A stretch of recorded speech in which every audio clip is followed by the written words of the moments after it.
before I started competing, I thought, when I watched Miss America or Miss USA pageants, I thought, wow, how glamorous. You get on your gown, your swimsuit, you get all this attention paid to you, you go on stage, you strut your stuff, someone gets a crown, it's over. Never thought about what happened and transpired before these gals got to that final moment. And what I did was I started keeping a written journal. For me, it was more my thoughts, getting my thoughts onto paper. And, I guess, excuse me, for me, I wanted to know why I kept competing in the pageants. It's only been a couple years for me that I've actually done pageants. And that was on kind of like a fluky dare from a friend of mine, Melissa Stanton. She had sent an email saying, look, the Mrs. Maryland United States pageant is looking for contestants. You should apply. All you do for the community, you would be great, because they do have, these platforms. At the time, my brother had just passed away a couple months prior to Melissa sending me this email. And I had been in 6 weeks of a deep depression.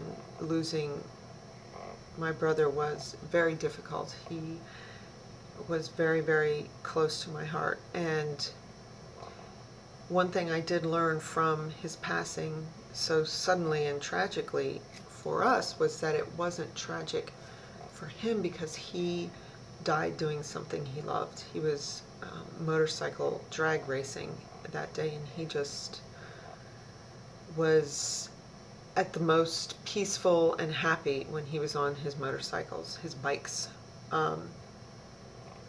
So when Melissa sent that email, it got me to thinking, as a child, Bobby and I would watch these pageants, and I would kind of secretly wish and hope that I could one day be one of those beautiful girls on stage, competing for a crown, but getting to, I guess, wear the beautiful gowns and be validated as a person that is worthy, a worthwhile person.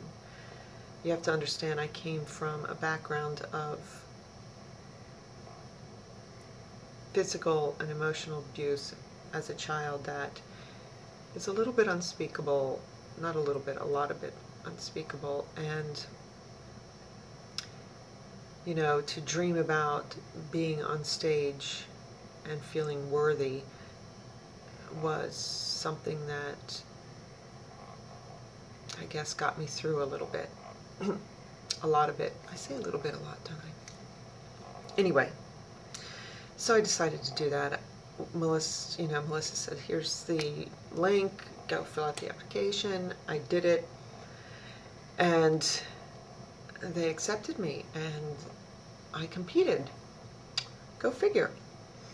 Did that and placed second runner-up as a newbie, which is a term that I learned real quick, was someone who's never been in pageants and really is not a threat. A little bit of a shock to some of the people for me to place second runner-up, because there was a few veterans in the pageant for Maryland United States. That's what it was for, Mrs. Maryland United States. So I didn't win the Maryland preliminary title. And the preliminary title basically means, you win your state and you get to go to the national competition for the big title, the national title. So I guess I didn't give up at that point. I had gotten a little bit of the pageant bug. I really enjoyed myself. I enjoyed the whole process. And what I enjoyed the most was, I had to go to this pageant prepared to be interviewed by judges with a platform, something that was very important to me. And there were so many things important to me because, like I said, I was an abused child, I was also a young woman in my early 20s who had two small children and was homeless, living in my car. I was a person that knew what hunger was all about. I knew what it meant to be hungry and scared. I have heart disease. So what is important to me? I had to compile it into, I guess, one nice little neat package and create a platform. At that time, my platform was and continues to sort of be, you know, giving hope, being an inspiration and a hopeful link to other people, because I believe that's what we all are in our own way. We can give hope to someone each and every day in the most simplest of forms, and I think that's what our mission here on this planet is to reach out to people, even if it's with a gesture, a hello to someone who looks like they may be a little down, someone who may look like they're having a bad day.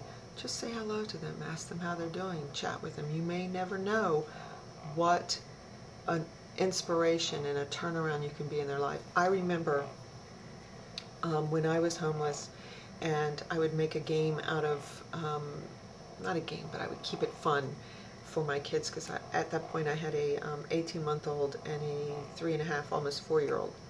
And I would take Nicole and Nick to the park, so we wouldn't be, you know, languishing in my car, and I didn't want them scared. I just wanted them to think they were on a fantastic journey, if you will, a fun time. So we would go to the park, and I remember feeling like I was the bottom of the barrel, the lowest of low, that I wasn't worthy to be sitting in this park with these other moms who obviously were well put together, had a home, they looked so happy, and here I was, this homeless young girl who I felt was not worthy. And at that point, this stranger, a woman, sat down on the bench next to me where I was watching my two little ones play. And she said, "Hi, how are you doing today?" And I said, "Well, doing okay." You know, I surely wasn't going to tell her, "Hey, I'm homeless and I feel like I'm a piece of crud." But we just started chatting about mundane things, you know, and that was a turning point in my life, because I realized that I was worthy. I was worthy enough for another human being to talk to me, that she saw something in me that she wanted to sit and chat with. So she never knew what cornerstone that she sent me around, what I'm sitting and thinking about her. She never knows how she affected my life, and that's what I want to be to other people. And so I compete in pageants. Why? In this book, my journal that I'm writing, I kind of ask myself that. Why am I doing it? Why do I keep competing? And part of it is that I am still pursuing that childhood dream of being on a stage and getting that sparkly thing on my head, you know, which is something in and of itself, I guess, but still it's that dream of, I don't know, just that moment, being crowned and feeling like I've fulfilled one of my dreams. I did get to go to the United States pageant. I did place, as I said, second runner-up in the Maryland United States pageant, but because, you know, I had gotten the bug, someone told me about, hey, you know, you can go at large. So I went to Mrs. United States as Mrs. Virgin Islands, and I'm going to tell you, I went thinking I'm just going to have a great time. I want to experience a national pageant and all of the splendor and glory and fun that's associated with that. And I went with the mindset of, I'm just going to give it the best that I got. I'm going to be who I am. I'm going to be genuine. And that is what I try to do all the time anyway. Be genuine, be who I am, not be somebody that I think they want to see. But They meaning the judges or the other pageant world people.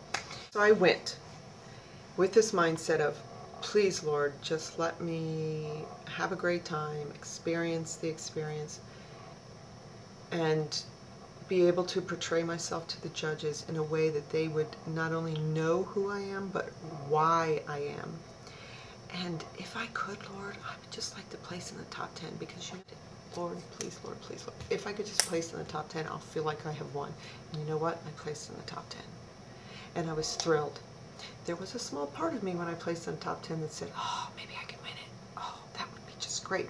But I didn't want to hope too much because I didn't want to be disappointed. There was a tiny bit of me that was disappointed, just a teeny tiny bit. But I was elated because God had answered my prayer. I placed in the top 10. But you want to know what happened? Let me tell you, there's an ugly side to pageantry. And there are these things called void boards. And they're created by women who want to, share information, get information about the different pageant systems, what's going on, where do I get it down, who's the best coach, la la la, did you hear what so-and-so, somebody had a baby, la la la la la la. Great, right? There's also a very ugly side to that, because they start posting these really vicious and nasty and hateful and derogatory statements about people. Well, I was the brunt of one of those right after United States. They said, how did Virgin Islands place in the top 10? She is so ugly, her face could stop a clock. Let me tell you, at first I laughed, then I was mad, then my feelings were hurt, and then I just didn't care, because I figured, who the heck are these people to judge me? But that's just a little glimpse into the ugly side of pageantry. And believe me, there are other stories that I can tell, but I want to make this about a positive experience. And I want to share with women and with people what it is that it takes to be a competitor, and it is a competition, a delegate, a contestant, whatever you want to call us, in a pageant. I was under the impression that it was just so easy, and let me tell you, there is a lot of preparation if you want to do this thing right. And preparation, I'm talking about your interview skills, your platform building, your wardrobe, your physical appearance, hair, makeup, body toning. More importantly, it is who you are as a person, and to be able to articulate that within 5 minutes of an interview with these judges. How in the world am I going to express who I am, why I selected my platform, what's important to me in 3 minutes, to get them to remember me, to know me, to have an affection for me? Love that much better. I love the one-on-one, the 5 minutes. It gives me an opportunity for them to really know who I am, and hopefully to make an impression on them so that they remember me when I get up on stage. Do you think it's easy being a beauty queen? It's not. Anyway, all joking aside, women, I guess, get ridiculed for competing in this type of an event, because people don't understand what it is, why they do it. Are they self-centered? Are they, conceited? Are they selfish people?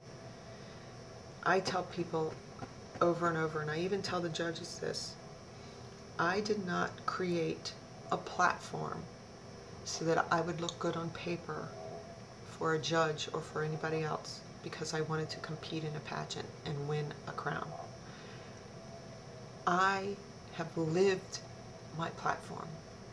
I have lived every ounce of everything I say, and I compete in pageants because I want to share that with other people.